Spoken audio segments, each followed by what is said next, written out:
share ko lang sa inyo itong video na to kung saan inaantay namin na dadaan ang labi ng ating dating Pangulong Corazon Aquino noong August 5, 2009. Sa nakikita nyo, ang dami po talagang tao na inabangan ang pagdaan niya dito sa Sukat Superhighway. Nakikita nyo po. Pero pag napansin nyo po yung sound ko, pasensyahan nyo na po kasi naka-play lang po ito sa TV at kinakapture ko sa cellphone ko para ma-upload ko dito sa YouTube.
Sa nakikita nyo, kunti pa lang ang tao at ginagawa pa ang Skyway ng Sukat. At si Kuya may hawak na placard na goodbye at salamat sa kalayaan. Itong pwesto ko na ito ay nakasampa ako sa isang truck para tanaw ko po ang mga tao at ang pagdaan mismo ng ating dating dating Pangulong Corazon Aquino. Sa nakikita nyo, wala pang masyadong tao sa highway, sa loob ng highway. Nasa labas po kami ng highway sa service road. Pero pagdating na po ng dilim, ay sobrang daming tao na po dyan at super traffic po dahil nagpasukan na po ang tao sa daan. Siguro,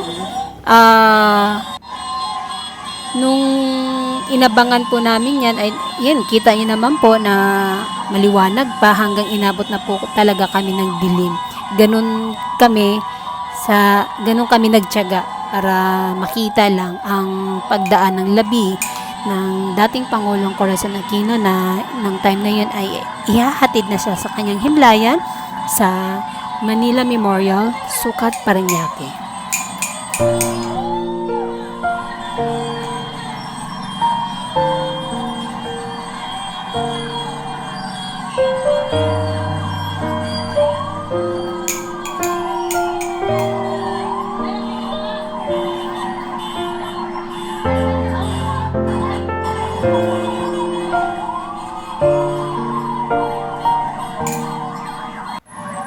Ayan po, nag-umpisa na pong magdilim at nakikita nyo po nung kanina walang tao dyan. Ngayon, dumami na po ang mga tao at talagang pumasok na sila dyan sa loob ng highway.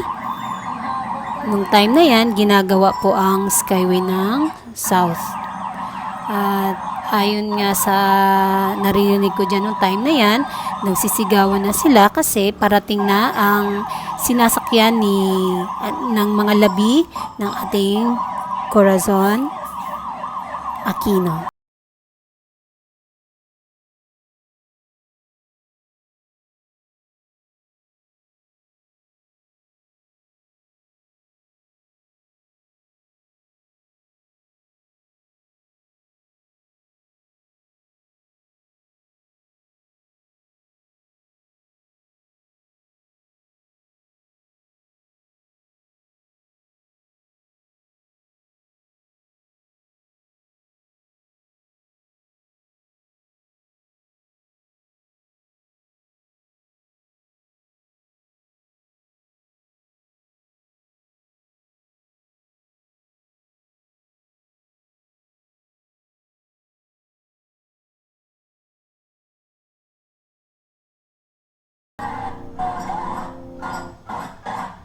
Grabe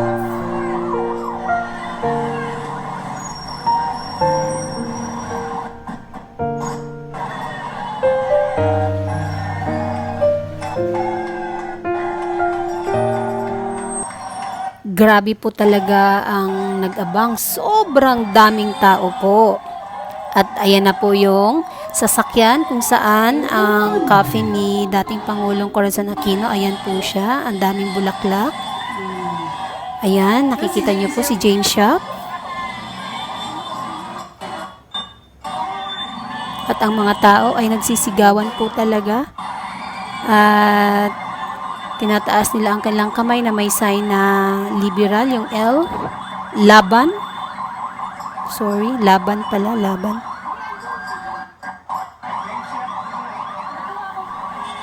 At dito sa video na to, matatanaw natin sa isang sasakyan si Alfredo Lim, Mayor Alfredo Lim. Ayan po, nakadilaw. At si Kuwangko, Mikey Kuwangko.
Pasensyahan na po kung mauga yung video natin dahil nga zoom in ko yan para lang maabot tanaw ng aking camera ang sinasakyan ng ating dating Pangulong Corazon Aquino.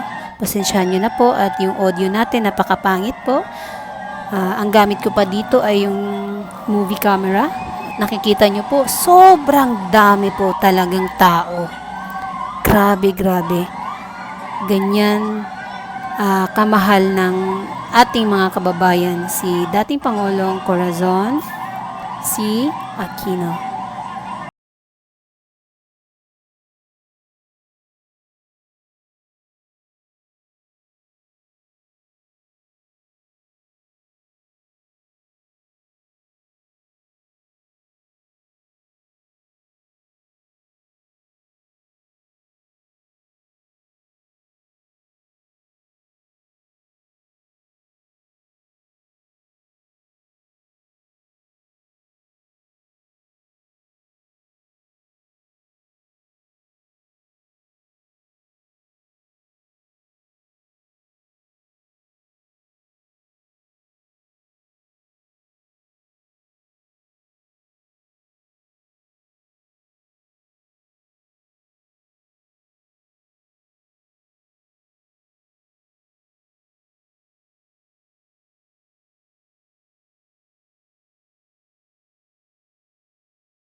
At nung nakalayo na nga po ang sasakyan ng pinaglagyan ng mga labi ng ating dating Pangulong Corazon C. Aquino, ang lahat ng tao ay pumunta po dyan sa gitna, kung saan yan ang crossing ngayon dito sa may Sukat Parañaque, sa may SLEX. Lahat ng tao nandyan sa gitna dahil nagpatugtog dyan nung kanta yung laging kinakanta kay Corazon Aquino. At parang sa tingin ko nagmistulang yung nagpugay ang mga tao. Pati kami nakikisabay na rin. At yan pong nakikita natin ay isang newscaster ng GMA7 po yan. At merong isang camera dyan na talagang kinakapture ang lahat ng mga tao. Kaya siguro ganun kaingay ang mga tao ng time na yon. Ayan. Itinataas nila ang kanilang mga kamay na may sign na L or laban. Yan po. Yan po kami. Kasama ko, ang aking habibi. That's me.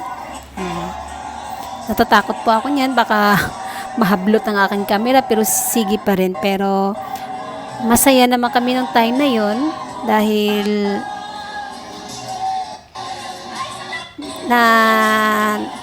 nakita namin ang pagdaan ng sasakyan na kung saan nakalagay ang coffin ni dating Pangulong Corazon Aquino. At siguro kung si Pinoy ay nawala ng normal ang ating sitwasyon, malamang sobra pa sa ganyan daming tao ang nag-aabang sa Sukat.